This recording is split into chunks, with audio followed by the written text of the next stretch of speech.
Hello friends, बरायबाय Bodo Info YouTube channel आसा खालामो गासिबो नोंथांमोना मोजां दङ। दा बिग आपडेट लाना फैदों बेनो जाबाय BtC JAA स्टेनोग्राफार बेनि रिजाल्ट होबाय। सो बिनि फाइनाल रिजाल्ट होबाय बिथांमोना दिनैनिफ्राय साफा साख्रि मोनबाय आरो बेनो जाबाय BtC आव। सो बिनि सायाव डिटेल्सखौ लाबोदों। दा बेसेबां बोरै रिजाल्ट होदों जों बेखौ नायगोन। बाट गासिबो मिथिखाबाय जानांगौ अब्लाबो नोंथांमोननि थाखाय लेटेस्ट आपडेट लाबोदों मानोना बिनि सायाव आं आपडेट होदोंमोन सिगांनो जे बिनि रिजाल्ट होसिगोन होननानै। सो बेखायनो लाबोफिनबाय।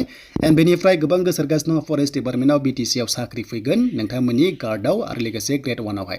दा बे सर्ट नटिसआ बोरै गोसारदों बेनि सायावबो डिसकास खालामगोन आरो बिनि माखासे एडभान्स सिलेक्शन प्रसेसखौ लाना फैदों जाहाथे नोंथांमोना भिडिअखौ नायजोबो बेनिफ्राय बुजिगोन आरो जाय नोंथांमोना चेनेलाव गोदान Bodo इनफोआव साबस्क्राइब खालामना ला। एप्लाइ प्रसेस भिडिअ फैगोन आरो गासैबो सिलेक्शन प्रसेसनि भिडिअआ A to Z फैगोन बेयावनो BtC साख्रिनि सायाव। दा जोङो फार्स्टआव फैबाय bodoland.gov.in आव बेयाव फाइनाल रिजाल्टखौ बिथांमोना एसे लेट आपल'ड खालामदों। बिनि सिगां माखासे फेसबुक एबा टुइटार हेन्डेलाव बिथांमोनाहाय आपल'ड खालामग्रोदोंमोन। बेनो जाबाय JAA बेनिफ्राय स्टेन'। सो बिनि ग्रेड 3 नि रिजाल्टआ रिलिज खालामबाय नोंथांमोना चेक खालामदो। बेनिफ्राय ग्रेड 4 नि एडमिटखौ गोबां नेगासिनो दङ।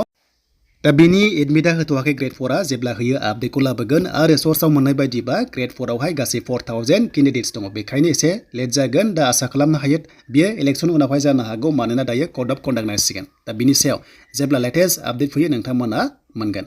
दा जायफ्रा JAA बेनिफ्राय स्टेन' रिजाल्ट नायनो सानदों बे डाउनल'डआव थुनाय लोगो नोंथांमोना मोनगोन।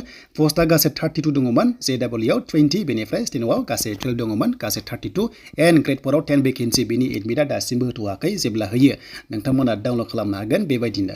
दा बे जाबाय नोंथांमोननि BtC नि साख्रिनि सायाव। बिनिफ्राय मोनसे लेटेस्ट आपडेटआ बेनो गोबां कमेन्ट्स खालामदों आदा फरेस्टनि सायाव मोनसे भिडिअ नांगौ होननानै। दा फाइनालि आं मोनसे भिडिअ खालामग्रोबाय एडभान्स। नोंथांमोना गोबां कमेन्ट्स खालामदों 414 भेकेन्सि नोंथांमोननि फरेस्ट डिपार्टमेन्ट BtC आव हमना ला गासै जोंहा गार्डआव होनोबा 330 बेनिफ्राय नोंथांमोननि ग्रेड 1 होनोबा गासै 84 भेकेन्सि गासै टटेल पस्टआ 414 दङ BtC आव। दा बिनि सायाव माबायदि सिलेक्शन प्रसेस जागोन बिनि सायाव डिटेल्सखौ एसे इनफरमेसन लाना फैदों जेराव नोंथांमोना माखासे क्राइटेरियाखौ बेनिफ्राय एसेबाबो मिथिनो हागोन। दा बिदिबा स' नोंथांमोननिया फरायनाया बेसेबां नांगौ माबायदि सिलेक्शन खालामगोन जों बेखौ दानिया डिसकास खालामसै बे पस्टआव। दा जोङो फरेस्ट गार्डखौ जोङो डिसकास खालामबा आसाम स्टेटआव दाखालिसो जाना थांबाय बेजोंनो सेम टु सेम क्राइटेरिया जागोन बेखायनो नोंथांमोना ग्रेड 3 हिसाबै बेयाव मोनगोन। बे जाबाय सोरबा ग्रेड 3 हिसाबै। दा बिनिफ्राय लास्ट डेट होनोबा 3 एप्रिलखौ बुंदोंमोन। दा एप्लाइ जागायसिगोन थाबैनो आरो लास्ट डेटआ एप्रिलनि 3 थारिखसो होनना बुंदोंमोन। बेनिफ्राय दासिम बेयाव आपडेट जायाखै जेब्लासिम आपडेट जाया अब्लासिम डिटेल्सखौ मोनजोबनाय नङा। दा लासैनो बेयाव आपडेट खालामगोन जानांगौ बिथांमोना जुदि थारैनो साख्रिया फैमारगोनब्ला नोंथांमोना बे नटिसआव क्लिक खालामबानो नोंथांमोना फरेस्टनि बागै थाबैनो मोननो हासिगोन।